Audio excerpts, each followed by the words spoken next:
আসসালামু আলাইকুম এভরিওয়ান, সবাই কেমন আছেন? আলহামদুলিল্লাহ আমি ভালো আছি।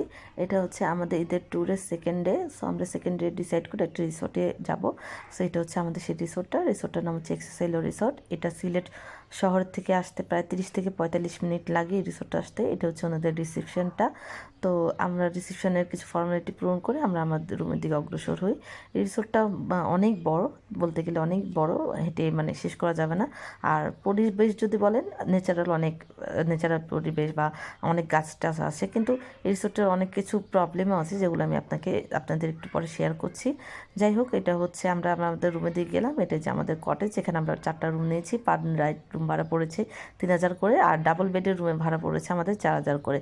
তো যাই হোক, এই কটেজটার সামনে একটা ছোট্ট একটা ভলিবল প্লে গ্রাউন্ডও আছে। এর পাশে একটা রেস্টুরেন্ট আছে। আপনারা এখানে চাইলে লাঞ্চ, ডিনার বা ব্রেকফাস্ট আছে না, অবশ্যই আমাদের ব্রেকফাস্টটা ইনক্লুডেড ছিল রুমের সাথে। এটা হচ্ছে আমার রুমটা। এই যে রুমটা, দুটো সোফা দিয়েছে, একটা বেড দিয়েছে, একটা ড্রেসিং টেবিল আছে, একটা ছোটো ফ্রিজ আছে, এবং এই যে আমাদের একটা ওয়ার্ডরোব আছে।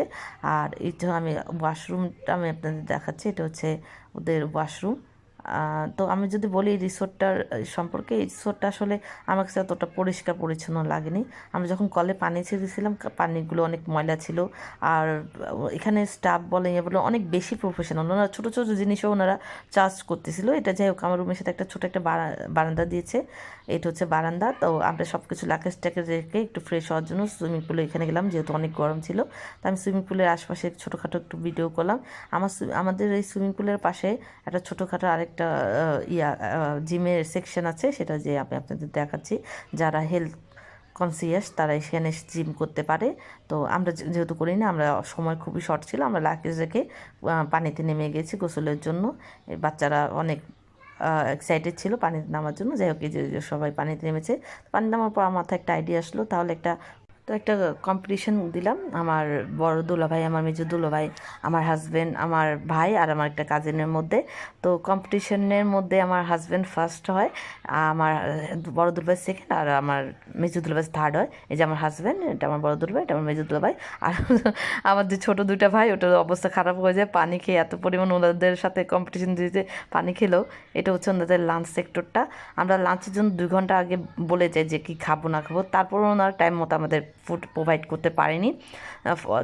ফলে আমরা না খেয়ে বের হয়ে যাই। আর খাবারটা খুবই এক্সপেন্সিভ ছিল, অনেক ধরনের ওনাদের সার্ভিস চার্জ, অনেক টাইপের সার্ভিস চার্জ ছিল, এটা একদমই ভালো লাগেনি।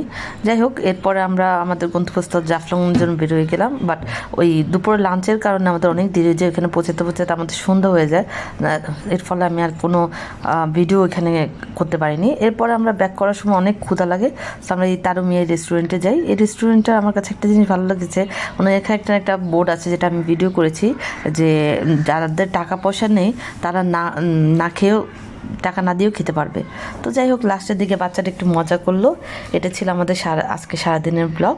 তো thank you for watching my blog.